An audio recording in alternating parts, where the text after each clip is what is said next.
안녕하세요. 잘 지내셨나요? 금방 뵙는 것 같아요. 시간이 워낙 빨리 가서 447쪽 보겠습니다. 447쪽.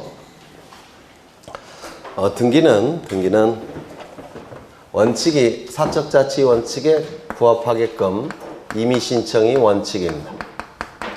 그럼 임의신청이라는 의미는 신청 여부를 당사자의 뜻에 맡겨놓은 신청, 이를 임의신청이라고 부르죠. 임자는 맡길 임자, 의는 뜻의 자입니다. 그래서 등기를 신청하고 싶으면 신청하는 것이고 신청하기 싫으면 안 해도 상관이 없다는 겁니다. 다만 일정한 경우에는 신청 의무를 부과합니다. 예외적으로 신청 의무가 부과되는 경우가 있다는 겁니다. 그럼 이 신청 의무를 부과하는 경우는 어느 경우냐? 이 임의신청이 원칙인데 사적자치 원칙상 임의신청이 원칙이죠. 그런데 이 사적자치 원칙에 위배되는 겁니다. 따라서 법률의 근거 규정이 반드시 필요해요. 신청 의무를 부과하기 위해서는 법률의 근거 규정이 필요한데, 첫 번째, 부동산 등기법에서는 표제부 등기는 사실 발생일로부터 1월 이내에 등기를 신청해야만 된다라고 되어 있습니다. 1월 이내에 등기를 신청해야만 됩니다. 그러면 1월 이내에 신청하지 아니할 때는 가태료를 부과하느냐? 가태료는 부과하지 않아요. 이유는 대장소관청에서 변경 등기를 촉탁하게 됩니다. 그래서 표제부 등기는 어차피 바뀔 수밖에 없기 때문에 1월 이내에 신청하지 아니한다고 하더라도 위법성의 정도가 작다고 평가합니다. 위법성의 정도가 작다고 평가하기 때문에 1월 이내에 신청하지 아니한다고 하더라도 가태료는 부과하지 않습니다. 두 번째, 부동산 등기 특별조치법에서는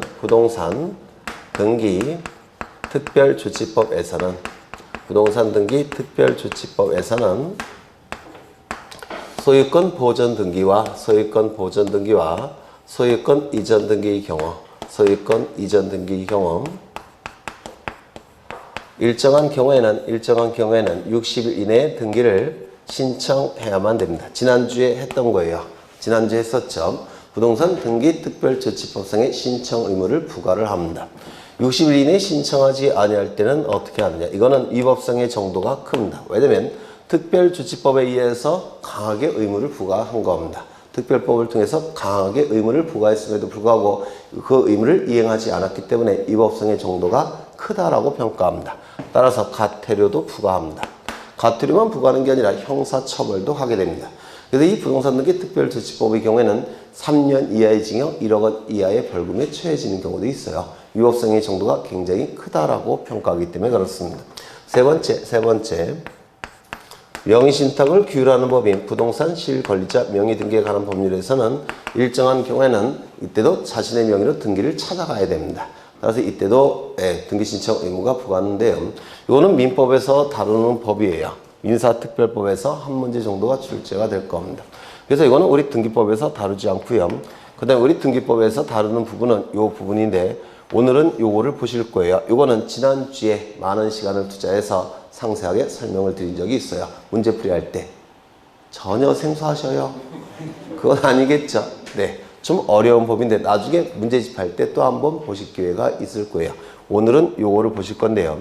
그래서 요거는 굉장히 쉽게 출제가 될 때 요게 출제가 되고 조금 난이도가 어렵게 출제가 될 때는 요게 출제가 되고 아주 어렵게 출제가 될 때는 지난주에 보신 바대로 요게 출제가 이루어지게 될 겁니다. 많이 출제가 됐던 부분이에요. 그러면 교재를 보시면 447쪽에 신청주의의 원칙이라고 나와 있고 당사자 신청이 원칙이죠. 그 중에서 임의신청이 원칙입니다. 임의신청이. 그런데 예외적으로 신청 의무를 부과하는 경우가 있는데 기억을 보시면 부동산 등기법상 등기신청 의무가 있죠. A를 보시면 토지의 분할 합병. 토지가 분할이 된다든지 합병이 이루어지게 되면 표제부의 면적이 달라지죠. 따라서 면적을 고치는 등기를 해야 될 겁니다. 멸실된 경우, 이 부동산 멸실등기, 토지의 멸실등기, 건물의 멸실등기, 토지가 바다에 잠겼다는 겁니다. 그럼 토지가 없어졌죠. 그럼 토지의 멸실등기를 해야 될 텐데 이 멸실등기는 표제부에 멸실된 사실, 원인, 날짜를 기록하는 겁니다. 그래서 이것도 표제부 등기예요. 이 멸실된 경우에는 소유권의 등기 명의인은 그 사실이 있는 날로부터 1월 이내에 그 등기를 신청해야만 됩니다. 2번을 B를 보시면 건물의 분할, 건물이 분할이 된다면 면적이 줄어들죠. 또한 건물의 구분, 이거는 뭐냐면 일반 건물이 구분 건물로 바뀌었다는 겁니다. 일반 건물이 구분 건물로 바뀌게 되면 표제부가 달라지죠. 일반 건물 표제부는 상단부, 하단부로 나누지 않습니다. 근데 구분 건물 표제부는 상단부, 하단부로 나누지죠. 이것도 표제부 변경 등기입니다. 그 다음에 합병, 면적이 늘어나죠. 멸실된 경우, 이때도 표제부 등기입니다. 그 소유권의 등기 명의인은 그 사실이 있는 날로부터 1월 이내에 그 등기를 신청해야만 됩니다. 그런데 조심하셔야 될 게 있어요. 뭐냐면 토지가 이렇게 존재합니다. 그리고 그 토지 위에는 건물이 없어요. 건물이 지어진 적이 없습니다. 또는 건물이 지어졌다고 하더라도 이게 이미 멸실된 상태라는 겁니다. 일단 건물이 없는데 등기부가 만들어지는 경우가 있습니다. 사람이 하는 일이다 보니까 건물이 없는데도 불구하고 누군가 보존등기 신청했고 당연히 등기관은 각하를 해야 되는데 각하지 않고 등기가 실행돼서 등기부가 만들어졌다는 겁니다. 그러면 이때 이 표제부에 부존재 사실을 기록해야 되는데 표제부에 건물이 없다는 사실을 기록을 해야 됩니다. 이것도 멸실등기 일종으로 봅니다. 이것도 멸실등기 일종이에요. 그래서 강의 멸실등기라고 부르는데요.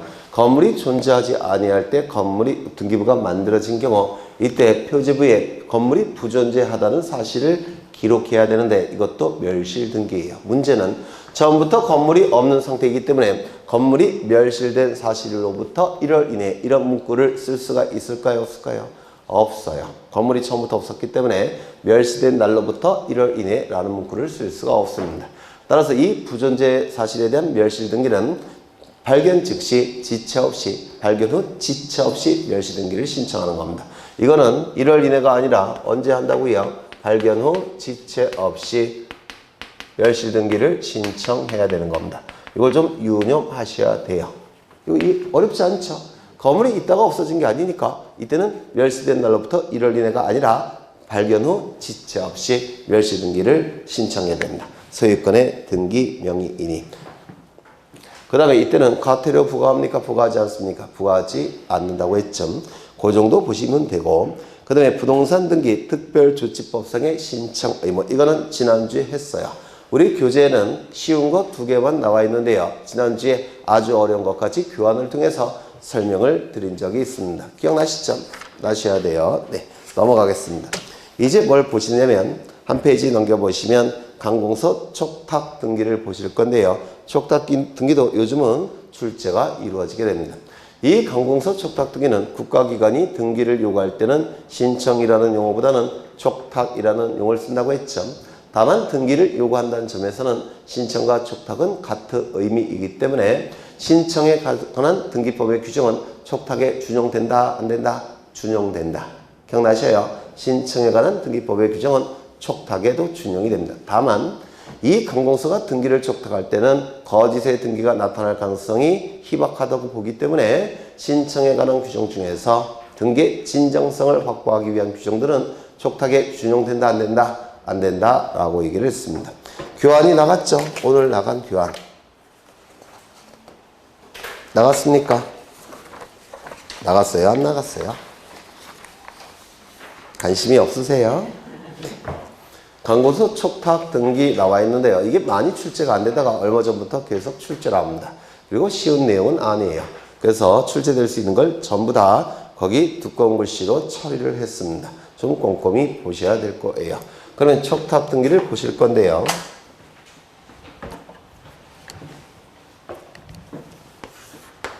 여기에 이러한 부동산이 있습니다. 소유자는 누구냐면 A가 소유자예요. 그런데 A가 사망을 했더라는 겁니다. 사망한 자를 뭐라 부르죠? 피상속인이라고 불러요. 그러면 피상속인이 가지고 있는 모든 재산적 권리와 의무는 상속인에게 포괄해서 승계가 될 겁니다. 상속인에게 포괄해서 승계가 이루어지게 될 거예요. 이를 뭐라 부르죠? 상속이라고 불러요.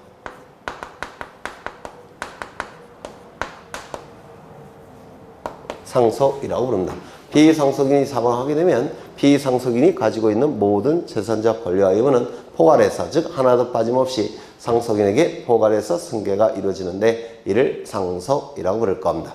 그러면 이때 상속인이 소유권을 취득하는 시점은 어느 시점일까요? 피상속인 사망 시 또는 상속 개시 시 같은 뜻이죠. 이 갑은 소유권을 취득했을 겁니다. 다만 아직 상속 등기는 하지 않은 상태입니다. 등기 명의는 여전히 A가 가지고 있는 상태예요. 이때 갑은 소유권을 취득했으니까 상속세 납부해야 되겠죠. 맞아요. 어디다 납부할까요? 세무서에 납부를 할 겁니다. 을이라는 세무서에 상속세를 납부를 할 겁니다. 그런데 상속세를 납부하지 않더라는 겁니다. 세금을 납부하지 않더라는 겁니다. 납세 의무자는 세금을 납부해야 될 의무가 있는데 세금을 납부하지 않게 되면 세무서는 어떻게 할까요? 체납처분이라는 걸 합니다. 그럼 체납처분의 의미가 뭐냐면 납세 의무자가 세금 납부를 지체하고 있기 때문에 강제 징수 들어가겠다는 세무서의 처분, 이를 체납처분, 체납처분이라고 불러요. 그럼 이제 곧장 뭘 들어가겠습니까? 강제징수 절차에 들어가겠죠. 맞아요. 물론 체납처분을 하기 전에 자꾸 독촉은 할 겁니다.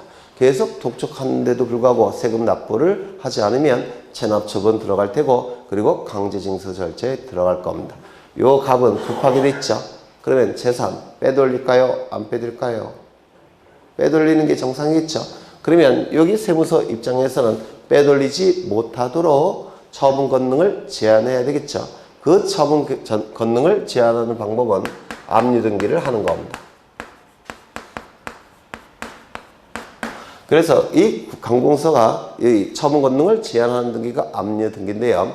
이때 공법 시간에 들어보셨는지 모르겠지만 국가기관은 행정관청은 자력, 집행력이라는 게 있는데 혹시 들어보셨나요?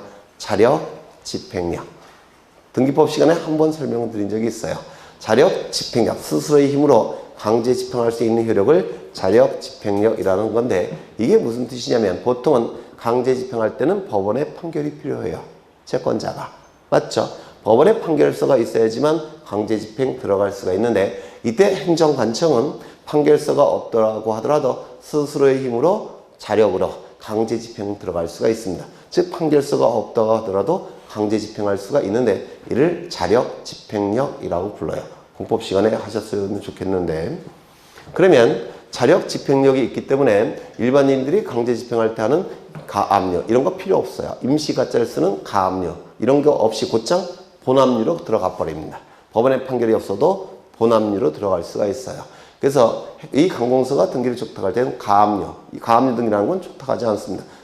곧장 본압류 등기를 촉탁하는 겁니다. 강공서는 가압류를 하지 않아요. 본압류를 하는 겁니다. 그래서 압류 등기를 한 다음에 이제 뭘 할까요? 강제징수 공매 절차에 들어가겠죠. 공매 절차에 들어간 다음에 이제 세금의 강제징수가 이루어지게 될 겁니다. 요거 이해가 되셔요? 그러면 이제 이 세무서는 압류 등기를 해야 되니까 등기소에 압류 등기를 촉탁을 해야 될 겁니다. 이때는 가압류 등기가 아니라 그냥 곧장 압류 등기를 촉탁하는 겁니다. 이거 이해가 되실까요? 그러면 압류 등기를 촉탁할 때 촉탁 정보를 등기소에 제공하겠죠. 촉탁 정보를 등기소에 제공을 할 겁니다. 맞아요. 그럼 이 촉탁 정보, 촉탁서를 얘기하는 거예요. 촉탁서에는 소유자가 누구 이름으로 되어 있을까요? 네? 지금 갑이 소유권을 취득했는데도 불구하고 세금을 내지 않는다고 해서 공매절차 이거 체납처분 들어간 거 아닙니까? 그러면 세무서에서는 누가 소유자임을 파악한 겁니까? 네? 갑. 그렇죠. 그래서 소유자는 갑으로 되어 있을 겁니다. 그런데 아직 갑은 상속 등기를 하지 않았다고 했죠. 그러면 등기부에는 소유자가 누구로 되어 있을까요? A로 되어 있을 겁니다. 이거 이해가 되셔요? 그러면 촉탁 정보의 내용과 등기부의 내용이 일치하지 아니할 때는 등기소는 등기해 줄까요? 안 해줄까요? 안 해줍니다. 각하 결정이 나오게 돼요. 29조 6호가 그럴 겁니다. 이거 이해가 되셔요? 그러면 각하 결정이 나오지 않도록 하기 위해서는 세무서는 일치를 시켜야 되겠죠. 일치. 일치시킨다는 얘기는 이거를 바꾼다는 겁니다. 뭘로? 값으로. 그러면 이 등기가 뭐죠? 상속등기. 맞습니까?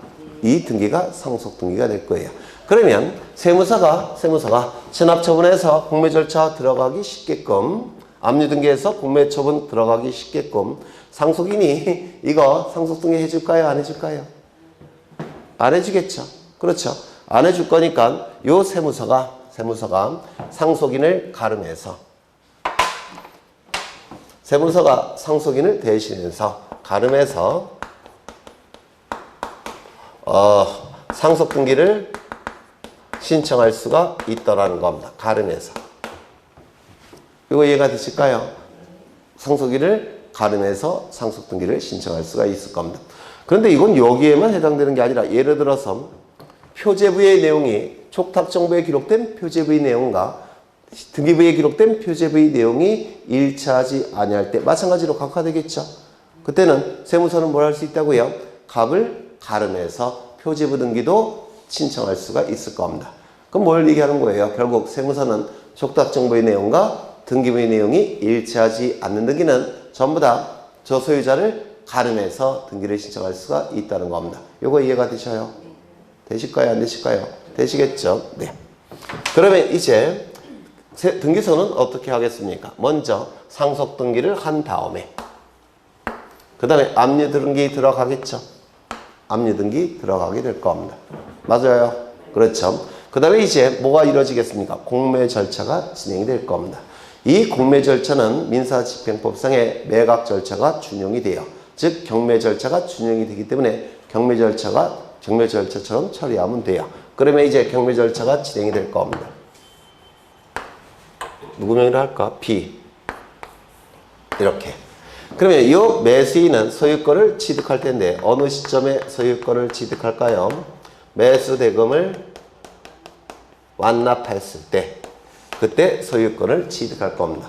공매 절차에서는 매수대금이라는 용어를 쓰고요. 매각 절차, 즉 경매 절차에서는 매각대금이라는 용어를 쓰는데 똑같은 뜻이에요. 또는 경락대금 같은 뜻입니다. 혼용해서 쓰니까. 그러면 이제 요 B는 매수대금을 완납한 시점에 이 매수인은 소유권을 취득하겠습니까? 취득하겠죠. 네, 매수대금을 완납한 시점에 소유권을 취득할 겁니다. 그리고 이 매수대금으로부터 세무서는 어떻게 할까요? 세금을 강제징수하게 될 겁니다. 여기까지 되셨나요? 그러면 이제 요 매수인 이름으로 등기를 갖춰야 되겠죠. 소유권 이전 등기 갖춰야 될 텐데 이 등기는 누가 해줘야 될까요? 옛날에 했던 거예요. 이 등기는 매수인 명의의 등기는 누가 해줘야 될까요? 힌트, 공매 절차의 일부입니다. 이것도 공매 절차가 진행되는 도중에 매수인 명의로 등기를 해주는 거예요. 그러면 공매 절차의 일부니까 이거 누가 해줘야 될까요? 세무서가, 세무서의 촉탁에 의해서 이루어지게 됩니다. 그 다음에 이거 어떻게 할까요? 압류등기는 어떻게 할까요? 매수인이 인수합니까? 아니면 이것도 없애야 됩니까? 강제징수 이미 했죠. 이거 필요합니까? 필요 없습니까? 필요 없죠. 따라서 이 등기 말소가 돼야 될 겁니다. 이거 누가 해줘야 될까요?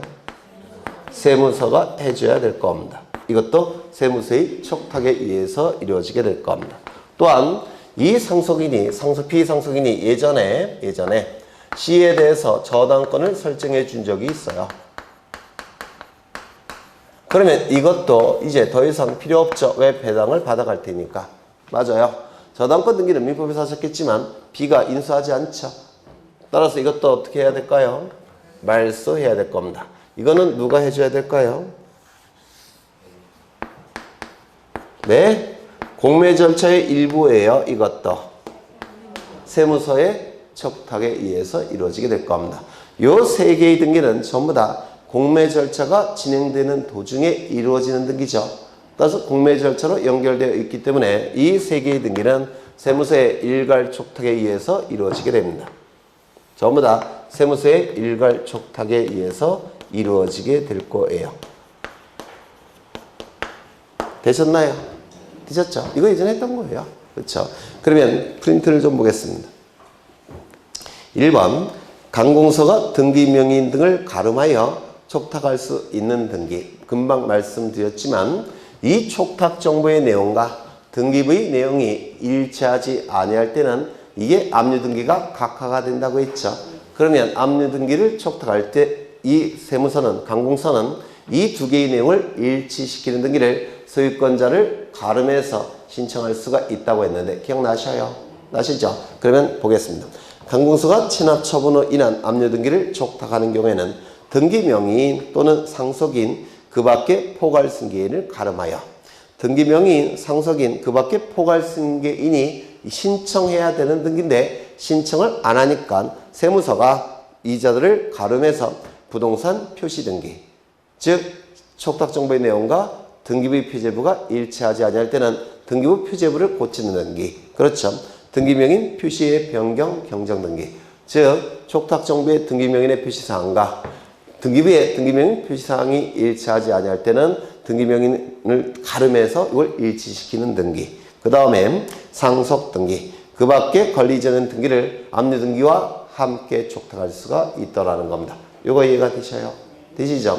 이게 요즘은 출제가 종종 이루어지고 출제가 되면 상급의 문제로 출제가 되는 겁니다. 좀 기억해 두셔야 되고요. 2번 공매 처분으로 인한 등기의 촉탁 나와 있는데 강공서가 공매 처분을 한 경우에 등기 권리자의 청구를 받으면 지체 없이 다음에 등기를 세무서가 등기소에 촉탁해야 된다. 첫 번째, 공매 처분으로 인한 권리 이전 등기. 이거죠. 공매 처분으로 인한 권리 이전 등기. 이거 아니겠습니까? 그렇죠.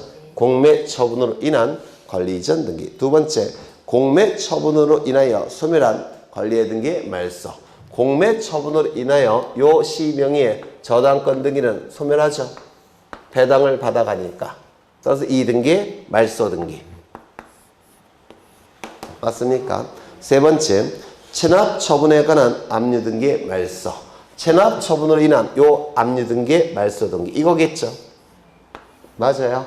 이 세 개의 등기는 일괄해서 등기소에 촉탁하는 겁니다. 누가? 강공서인 세무서가.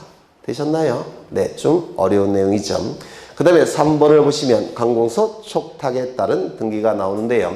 이 강공서가 등기를 촉탁할 때는 등기법의 신청에 관한 규정이 준용되죠. 왜? 등기를 요구한다는 점에서는 같으니까.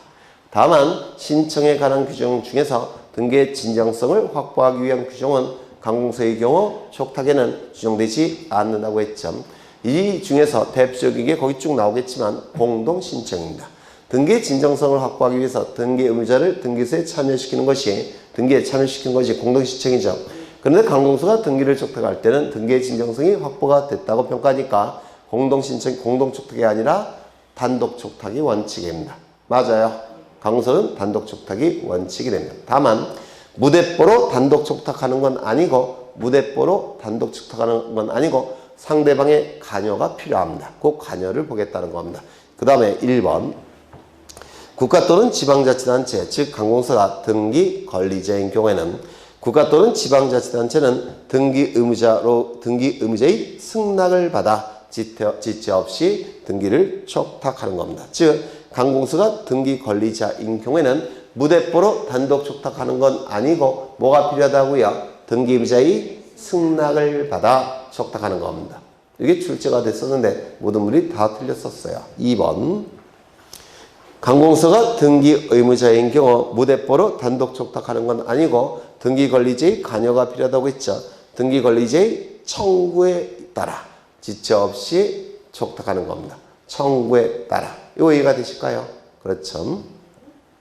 그 다음에 4번을 보시면 등기 촉탁할 수 있는 강공서의 범위 1번에 국가나 지방자치단체 기관을 강공서라고 얘기하겠죠. 그러면 공사는 강공서로 볼 수 있느냐? 공사는 강공서가 아니에요. 그렇죠. 공권력의 주체가 아니죠. 다만 예외적으로 특별법에 의해서 공권력을 행사하는 경우가 있습니다. 그때는 강공서처럼 처리를 해야 될 겁니다. 공권력의 행사를 하는 경우가 있어요. 그때는 예외적으로, 즉 특별 규정이 있는 경우에 한해서 촉탁할 수도 있다는 겁니다. 그 다음에 5번을 보시면 이 관공서가 등기를 촉탁할 때는 등기의 진정성은 확보가 된다고 했죠. 따라서 일정한 경우에는 신청에 관한 규정이 준용되지 않는다고 했습니다. 등기를 신청하는 방법은 두 가지가 있어요. 전자신청과 방문신청 두 가지가 있는데 이 방문신청이라는 것은 신청 정보를 종이 형태로 출력해서 등기소에 방문해서 신청을 해야 됩니다. 그래야지만 등기의 진정성이 어느 정도 확보됐다고 평가해요. 직접 등기관을 보면서 신청해야 된다는 겁니다. 그런데 관공서가 방문 신청할 때는 구태여 등기소에 방문할 필요 없이 우편으로도 촉탁할 수가 있다는 겁니다. 맞아요. 네, 좀 기억해 두셔야 되고요. 그 다음에 6번을 보시면 관공서가 등기를 촉탁할 때는 단독 촉탁이 원칙이라고 했죠. 다만 자신의 특권적 지위를 포기하고 상대방과 같이 등기소에 가서 공동 신청하는 것을 이걸 금지시킬 필요가 있느냐? 그럴 필요는 없다는 겁니다. 그래서 관공서가 자신의 특권적 지위를 포기하고 상대방과 같이 공동으로 신청도 가능하다 이렇게 얘기를 합니다. 공동 신청도 가능하고요. 그 다음에 7번 이 공동 신청의 경우 등기 의무자는 무권리주의 처분행위 부동산 사기를 방지하기 위해서 등기 의무자는 등기필 정보를 등기소에 제공해야 된다고 했죠. 그런데 관공서가 등기를 촉탁할 때는 부동산 사기, 무권리주의 처분 행위가 나타날 가능성이 없다라고 평가합니다. 따라서 관공서가 등기를 촉탁할 때는 등기필 정보를 등기소에 제공할 필요가 있다 없다? 없다. 직접 촉탁하건 법무사 또는 변호사가 대리를 통해서 촉탁하건 이때는 등기필 정보는 제공하지 않습니다. 그 다음에 이 주소 증명 정보나 주민등록 증명 정보는 등기 명의 되는 등기 관리자만 첨부한다고 했죠. 혹시 기억나세요? 주소 증명 정보나 주민등록 증명 정보는 등기 명의 되는 등기 관리자만 첨부합니다. 왜냐면 등기 명의 되는 등기 관리자만 등기부에 주소나 주민번호가 기록되니까. 그렇죠. 다만 소유권 이전 등기만큼은 등기 의무자도 무엇을 첨부한다고 했죠? 주소 증명 정보만큼은 첨부한다고 했죠. 그런데 관공서가 소유권 이전 등기를 촉탁할 때는 이때는 소유권 이전 등기 일지라도 등기 의무자는 주소 증명 정보를 첨부하지 않습니다. 그런 뜻이고요. 등기 진정성이 확보가 된다고 평가하기 때문에 그렇습니다. 그 다음에 9번이 참 중요한데요. 9번.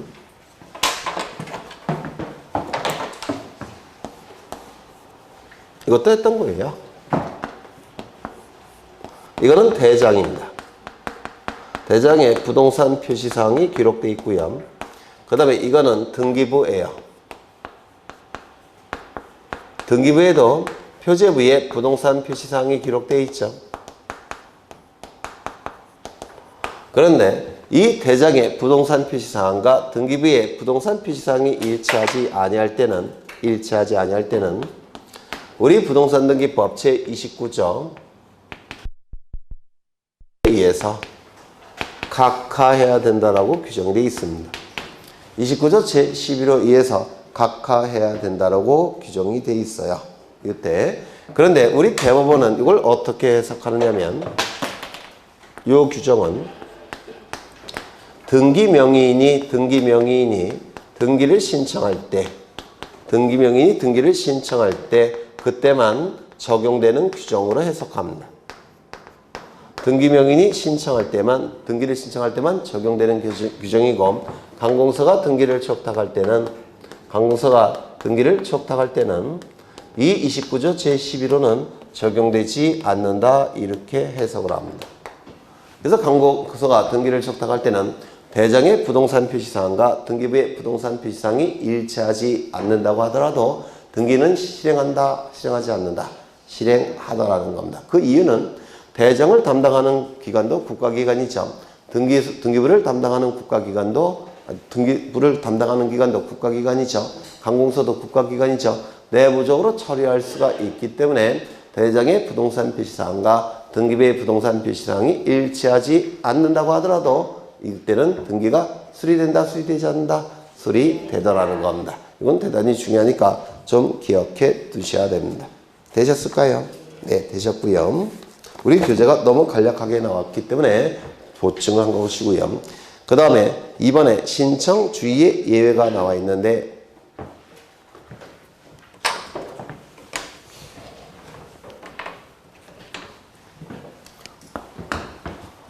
민법상의 사적 자치 원칙이 우리 등기법에서는 어떻게 나타난다고 했죠?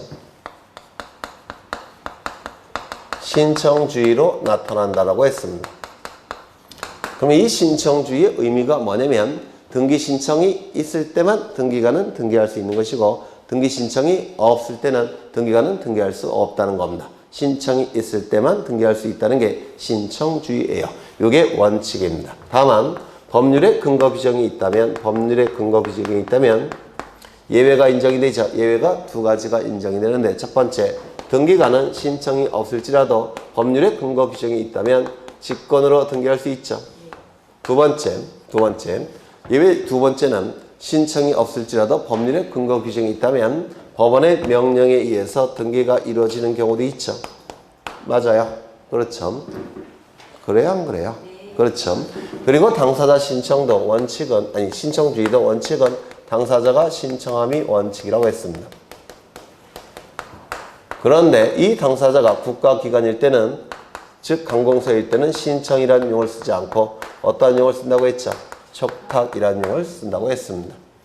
이때 이 관공서 촉탁에 의한 등기를 보신 거예요. 그렇죠.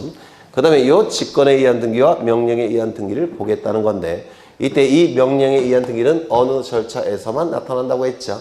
이의신청 절차. 기억나셔요? 이 명령에 의한 등기는 이의신청 절차에서만 나타납니다.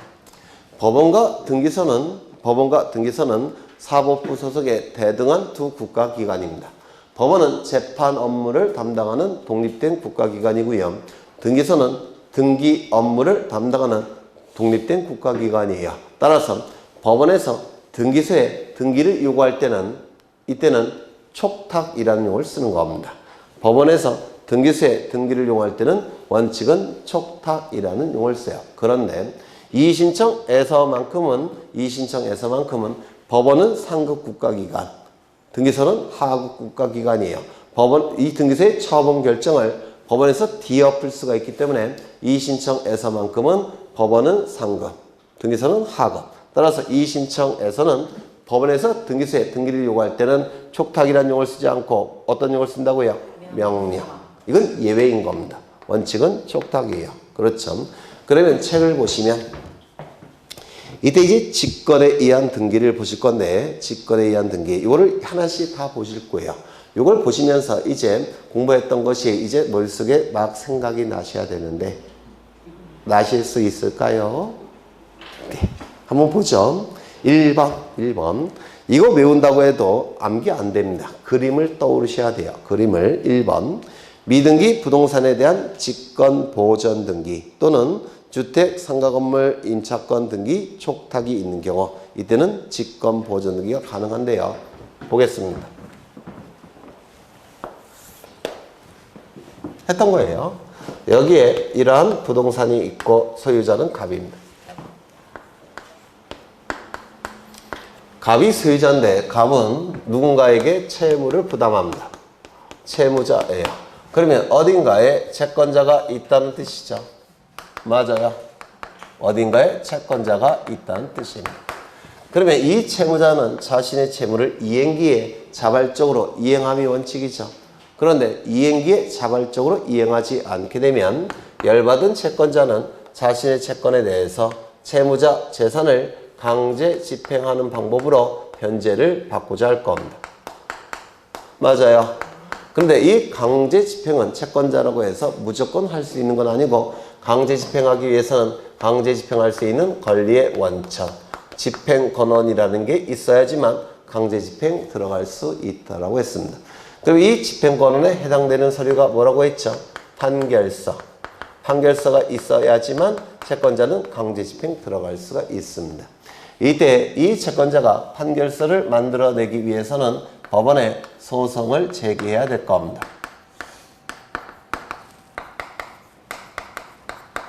그런데 이 소송이라는 것은 소가 제기된 시점부터 판결이 확정이 되기까지는 긴 시간이 걸린다고 했죠.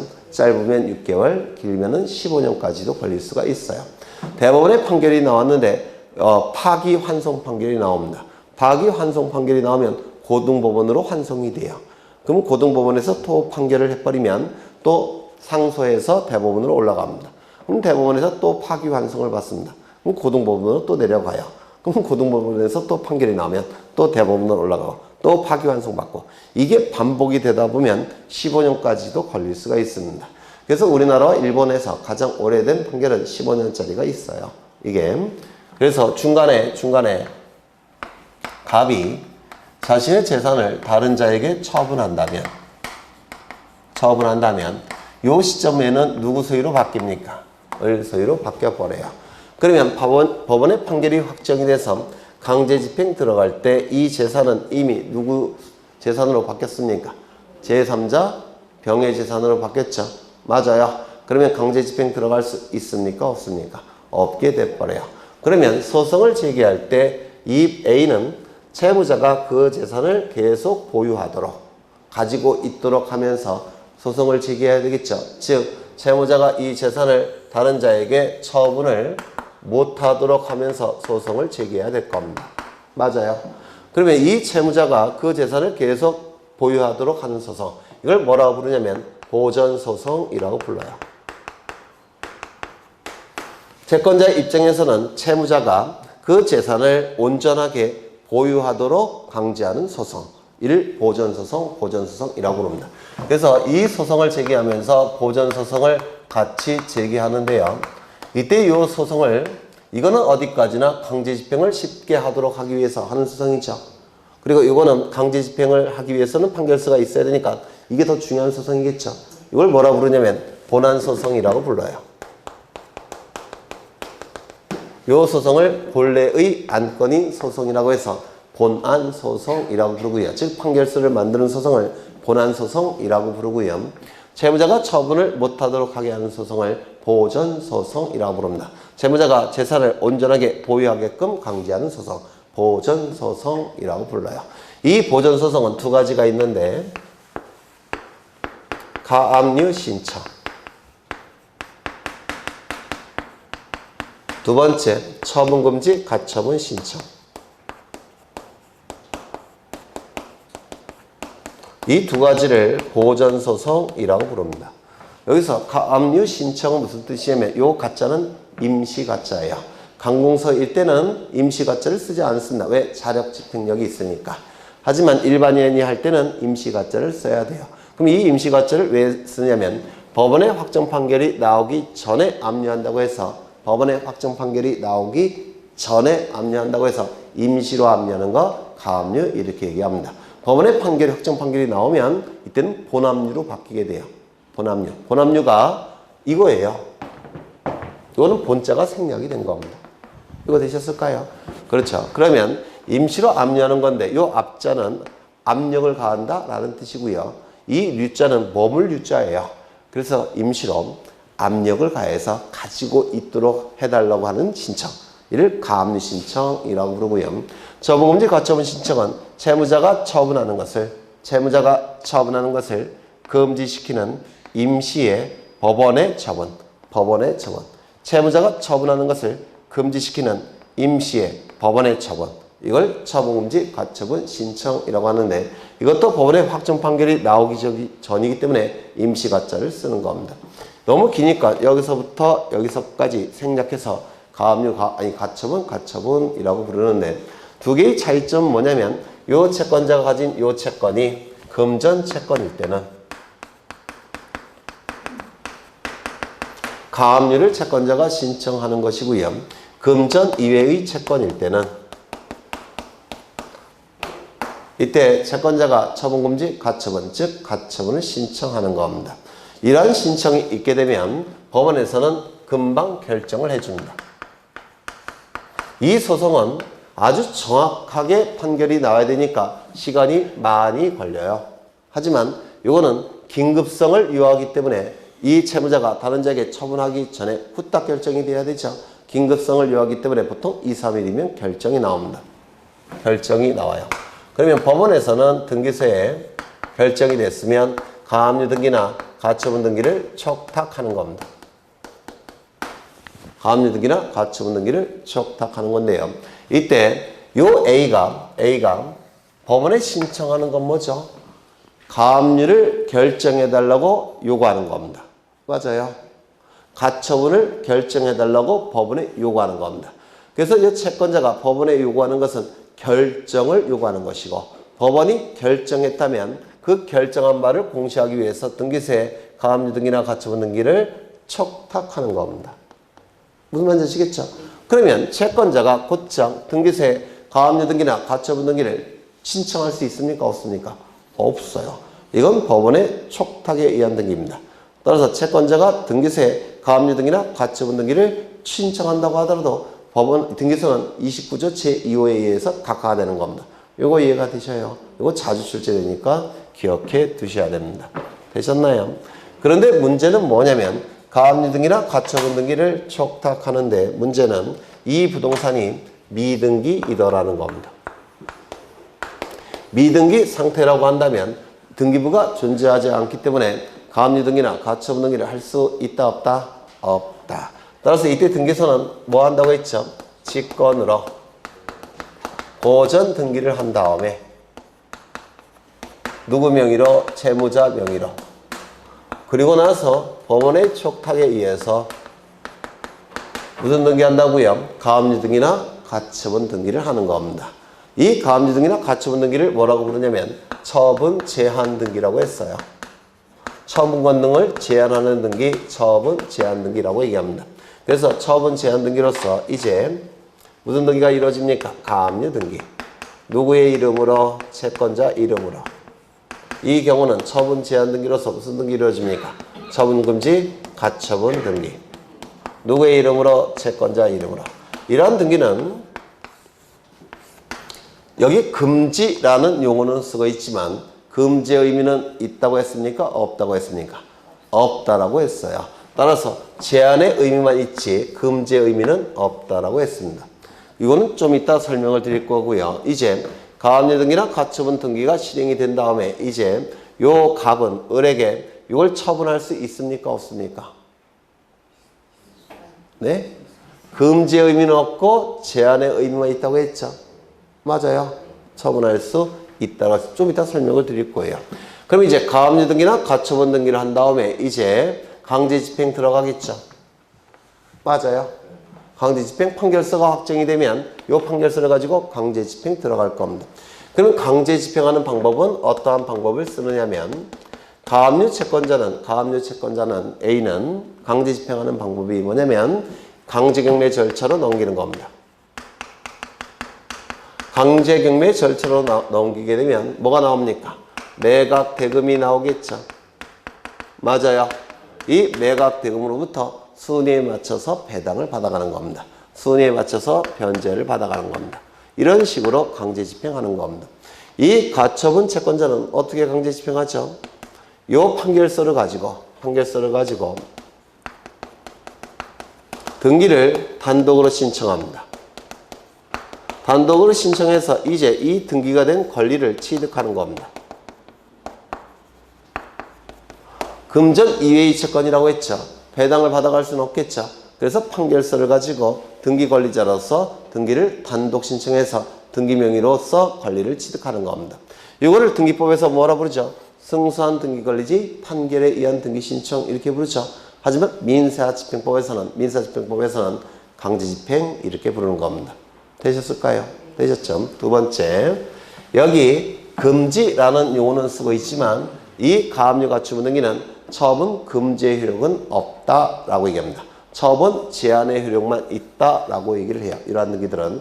그러면 왜 처분 금지의 효력은 인정되지 않냐? 그 이유가 있을 텐데 이때 이 채권자는 100% 승소 판결을 받는다는 보장이 있을까요? 없을까요? 없어요. 100% 승소 판결을 받는다는 보장은 없죠. 설령 법원에 의해서 A의 채권이 인정이 된다고 하더라도 제때 증거 자료를 법원에 제출하지 못한다면 패소 판결을 받는 경우도 있습니다. 소송이라는 게 원래 그래요.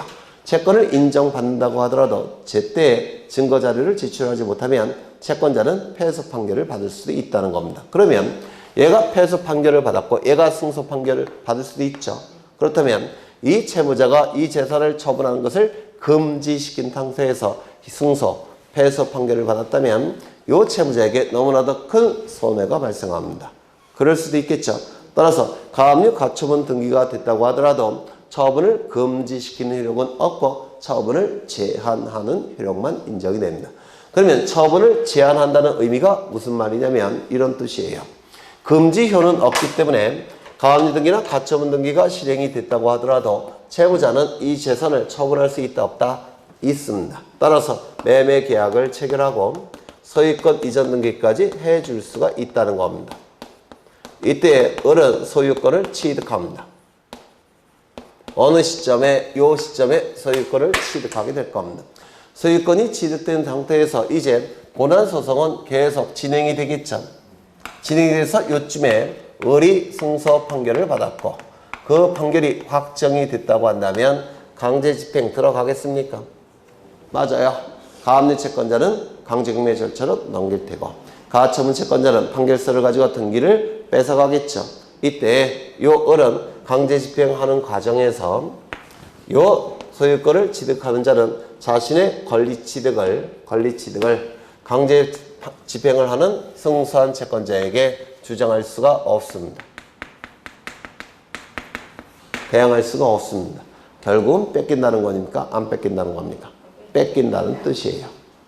맞아요. 자신의 권리 취득을 가지고 승소 판결을 받은 채권자의 강제 집행에 대해서 자신의 권리 취득을 주장할 수 없다는 겁니다. 즉 대항할 수가 없다라는 겁니다. 다만 돈을 받아 쳐드신 전 소유자에게는 권리 취득을 주장할 수가 있습니다. 이건 무슨 얘기냐면 지금 을은 소유권 뺏겼죠. 그럼 손해가 발생하죠. 그럼 그 손해배상 금액의 기준이 이 을이 갑에게 지급한 매매 대금을 기준으로 배상액이 결정되는 게 아니라 요 을이 취득한 소유권을 기준으로 배상액이 결정이 되는 겁니다. 소유권자임을 전제로 해서 배상액이 결정이 돼요. 더 많이 배상을 청구할 수 있다는 겁니다. 그러면 이거는 상대에 따라서 소유권 취득 주장 여부가 달라지죠. 이거를 요 처분 제한의 효력이라고 얘기합니다. 이걸 뭐라 부르냐면 상대적 효력 이렇게 불러요. 여기에 통설과 판례입니다. 처분 제한 등기 효력은 어떤 효력이 있다고요? 상대적 효력이 있다는 겁니다. 강제 집행하는 채권자에게는 권리 취득을 주장할 수 없고 전 소유자에게만 권리 취득을 주장할 수 있는 상대적 효력이 있다 이렇게 얘기합니다. 요즘 각광받고 있는 내용이 이거예요. 처분 금지의 효는 없기 때문에 각종 등기할 수 있다 없다 이런 등기 후에 이 등기 후에도 각종 등기를 을 명의로 할 수 있다 없다? 있다. 이걸 좀 기억해 두셔야 됩니다. 하나 더. 이 보존등기는 갑이 신청한다면 갑이 보존등기를 신청한다면 건축법상 사용 승인을 받은 다음에 보존등기 신청하겠죠. 그런데 직권에의해서 보존등기하는 건 갑이 신청하는 게 아니라 채권자 A를 보호하기 위해서 등기관이 신청이 없는 상태에서 직권을 해버린 거죠. 그런데 건축법상 사용 승인을 받지 않았다고 하더라도 이때 A를 보호하기 위해서 직권 보존등기 해야 돼요. 그럼 건축법상 사용 승인을 받지 않은 사실을 등기부를 통해서 공시해야 됩니다. 요거 이해가 되셔요? 그렇죠. 직권 보존등기 할 때 건축법상 했던 거예요. 사용 승인을 받지 않았다면 이때는 표제부에 사용 승인을 받지 않은 사실을 기록을 해야 됩니다. 공시를 해야 되니까. 그런데 나중에 소유자가 사용 승인을 추후라도 받는 경우가 있겠죠. 그러면 나중에 사용 승인을 받았다면 건축법상 사용 승인을 받았다면 이때는 받지 않았을 때고 이때는 받았다면 표제부에 기록된 요 사실은 말수가 돼야 되겠죠. 맞아요. 이때는 소유권의 등기 명의인이 표제부 등기니까 1월 이내에 하는 겁니다. 말소 등기를 신청을 할 겁니다. 말소 등기를 신청해야 된다. 그리고 이건 표제부 등기니까 단독 신청일까요? 공동 신청일까요? 표제부 등기는 단독, 공동? 네? 단독 신청. 표제부 등기는 다 단독 신청이에요. 이렇게 이루어지게 될 거란 겁니다. 이때 뭐가 나타난다고요? 직권 보조 등기. 요 한 줄 설명하려고 네, 이만큼 쓴 겁니다. 좀 익숙해지셔야 될 거예요. 그렇죠? 그 다음에 또 하나가 더 있죠. 지금 한 줄 설명한 게 아니라 반줄 설명한 거죠. 반줄. 여러분들이 알고 계시건 알지 못하고 계시건 계속 반복해서 체화를 시켜야 돼요. 하나 더 보겠습니다. 여기에 상가 건물이나 주택이 있더라는 겁니다. 상가 건물이나 주택이 있어요. 상가 건물의 경우 일정한 경우에는 뭐가 적용이 됩니까? 네? 상가 건물 임대차 보호법 적용되지 않아요? 주택도 임대차 보호법 적용이 되죠. 그렇죠. 그래서 이건 주택으로 예를 들겠습니다. 갑이 을과 임대차 계약을 체결을 하더라는 겁니다. 이런 걸 다 민법에서 하셔야 되는 거예요. 민법에서 하셔야 하는 건데 민법 선생님들이 워낙 바쁘다 보니까 등기법에서 조금 보충해 주는 거예요. 임대차 계약을 체결합니다. 그러면 을에게는 임차권이 발생하겠죠. 맞습니까? 임차권이 발생할 겁니다. 그러면 대항력과 우선 변제적 효력을 취득하기 위해서는 등기를 갖추면 되겠죠. 근데 보통 집주인이 등기해 줍니까? 안 해줍니까? 안 해줘요. 이때는 자신이 혼자 대항력과 우선 변제적 효력을 갖추는 방법이 있죠. 뭐가 있습니까? 점유를 하고 그리고 주민등록까지 갖추게 되면 이길 0시부터 요 임차권에 뭐가 발생합니까? 대항력이 발생을 할 겁니다. 맞아요. 그리고 확정일자까지 갖추게 되면 우선 변제적 효력도 발생할 겁니다. 그렇겠죠? 그런데 문제는 이 임대차 계약 기간이 존속기간이 종료가 됐다는 겁니다. 종료가 됐다면 임차 보증금은 어떻게 돼야 됩니까? 반환이 돼야 될 겁니다. 그런데 반환되지 않은 상태라는 겁니다. 문제는 임대차 존속기간이 종료가 됐으니까 을은 병과 임대차 계약을 체결하겠죠. 그리고 이사 가야 되지 않겠습니까? 그러면 병의 주택에 대해서 임차권도 발생할 테고 이 임차권에 대항력을 발생시키기 위해서는 이쪽 집에 가서 뭘 해야 됩니까? 점유를 해야 되고 그리고 이쪽 집에 전입신고를 해서 주민등록을 갖춰야 되겠죠. 맞아요. 그런데 문제는 이쪽 집을 점유하고 이쪽 집에 주민등록을 갖추게 되면 여기에 점유는 어떻게 되죠? 상실. 이쪽에 주민등록은 어떻게 되죠? 민법에서는 이탈이라는 용어를 써요. 이탈. 주민등록이 이탈된다라는 용어를 씁니다. 점유는 상실된다라는 용어를 쓰고요. 주민등록은 이탈된다라는 용어를 씁니다. 주민등록이 이탈이 됩니다. 그러면 점유와 주민등록을 갖춰야지만 대항력이 발생하는데 점유도 상실되고 주민등록도 이탈이 돼버리면 여기에 대항력은 소멸되죠.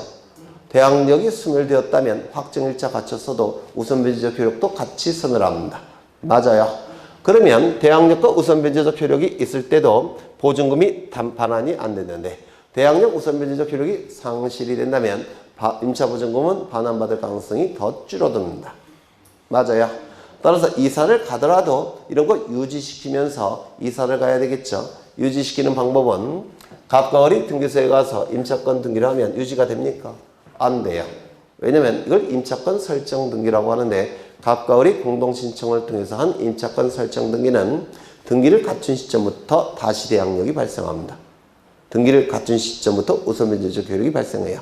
그럼 그 이전에 발생했던 대항력과 우선변제적 효력은 다 어떻게 됩니까? 소멸이 돼버립니다. 순위가 밀려날 수가 있다는 겁니다. 따라서 그걸 막기 위해서 이 을은 법원에 임차권 등기명령을 신청합니다. 임차권 등기명령을 신청하게 되면 법원에서는 결정을 해줍니다. 임차권 등기명령을 결정하게 돼요. 결정을 한 다음에 법원에서는 등기소에 임차권 등기명령을 촉탁합니다.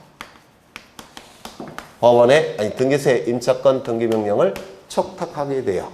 그러면 이 등기소에서는 임차권 등기를 시행해야 되겠죠. 그런데 문제는 이 부동산이 미등기이더라는 겁니다. 미등기 상태라고 한다면 등기부가 존재하지 않죠. 그렇다고 해서 법원의 촉탁을 무시할 수는 없고 어쩔 수 없이 등기소는 먼저 직권으로 보전 등기를 한 다음에 직권으로 보전 등기를 한 다음에 등기부를 만들겠죠. 누구의 이름으로? 갑의 이름으로. 그리고 나서 법원의 촉탁에 의해서 임차권 등기를 실행하는 겁니다. 누구의 이름으로? 을의 이름으로. 이렇게 임차권 등기가 실행이 돼요. 이때 뭐가 나타난다고요? 직권에 의한 보전 등기가 나타나는 겁니다. 그러면 이때 을의 이름으로 임차권 등기가 된 상태인데 을은 임차권 등기, 요 임차권 등기는 어떠한 기능을 수행하는 겁니까? 임차보증금을 담보하는 기능을 수행하는 겁니다. 임차보증금을 담보하는 기능만 수행해요. 사용수익 권리로서 임차권은 을에게 있습니까? 없습니까? 없습니다. 전속기간이 종료가 된 상태이기 때문에 사용수익 권리로서 임차권은 없어요. 다만 이 임차권 등기는 임차보증금을 담보하는 기능만 수행합니다. 그러면 이 임차인 을은 임차권 등기를 기초로 해서 자신의 임차권을 A에게 이전 등기 해줄 수 있을까요? 없을까요? 있어요? 없어요? 없어요. 왜요? 을은 사용수익 권리로서 임차권이 없습니다. 임차보증금만 담보한다고 말씀드렸잖아요. 이거는 할 수가 없습니다. 이거 이해가 되셔요? 그러면 을은 A에게 전대차 등기를 해줄 수 있을까요? 없을까요? 네? 당연히 없습니다. 이 임차권 등기는 임차보증금을 담보하는 기능만을 수행하기 때문에 그래요. 그렇다면 이제 임차권 등기를 한 다음에 이사 가겠죠? 이거 비어 있겠네요. 그렇죠? 따라서 이 갑은 B와 새로운 임대차 계약을 체결. 이때 이 B는 임차인이 되겠죠? 그런데 그 유명한 소액 임차인이다라는 겁니다. 보통 소액 임차인은 주임법에 의해서 최우선 변제권이 인정이 되겠죠? 네? 인정이 됐죠? 그런데 이 임차권 등기 명령에 의한 임차권 등기가 실행된 이후에 소액 임차인은 최우선 변제권을 인정받지 못합니다. 이유는요. 이걸 인정해버리면 이거는 무용지물이 돼버려요. 얘가 먼저 배당을 받아가면 변제를 받아가면 이거 못 받아갈 수도 있겠죠. 따라서 이 등기가 실행된 다음에는 소액 임차인의 최우선 변제권은 인정되지 않습니다. 이제 두 개만 더 하고요. 이 임차권 등기 명령에 의한 임차권 등기는 명령이라는 용어는 쓰고 있지만 명령에 의한 등기가 될 수 있을까요? 없을까요? 없어요. 왜? 이 시정 절차가 아니니까. 이건 뭐에 의한 등기라고요? 촉탁. 되셨나요? 그럼 이러한 등기가 촉탁되기 위해서는 이 임차권 등기 명령을 신청해야 되겠죠. 그럼 이 임차권 등기 명령을 신청하기 위한 요건은 뭘까요? 이게 임차권 등기 명령을 신청하기 위한 요건입니다. 그렇죠? 그래서 이 내용들이 이제 민법, 등기법 양쪽에서 출제가 되는 겁니다. 민법, 등기법 양쪽에서. 되셨을까요? 이때 뭐가 나타난다고요? 직권에 의한 보전 등기. 여기 직권에 의한 보전 등기. 어디 갔노? 그러면 이 직권에 의한 보전 등기의 공통점이 뭘까요? 전부 다 법원의 처분 제한 등기 또는 법원의 임차권 등기 명령이 결정이 돼야 되는 겁니다. 맞아요. 그러면 세무서가 처분 제한 등기를 촉탁할 때는 직권 보전 등기 할 수 있을까요? 없을까요? 세무서는 네? 세무서는 법원이 아니잖아요. 따라서 세무서에 압류 등기 촉탁이 있을 때 미등기일 때 직권 보전 등기 할 수 있다 없다? 있다 없다? 없다. 세무서에 압류 등기 촉탁할 때는 직권 보전 등기 할 수는 없습니다. 그럼 세무서는 어떻게 할까요? 소유자를 가름해서 보전 등기를 신청하는 겁니다. 되셨나요? 네. 지금 몇 줄? 두 줄 하려고. 네. 근데 이거 잘 이해하시면 실력이 그만큼 팍팍 느는 겁니다. 문제 풀이할 때 보실 거예요. 여기까지 보고 쉬겠습니다.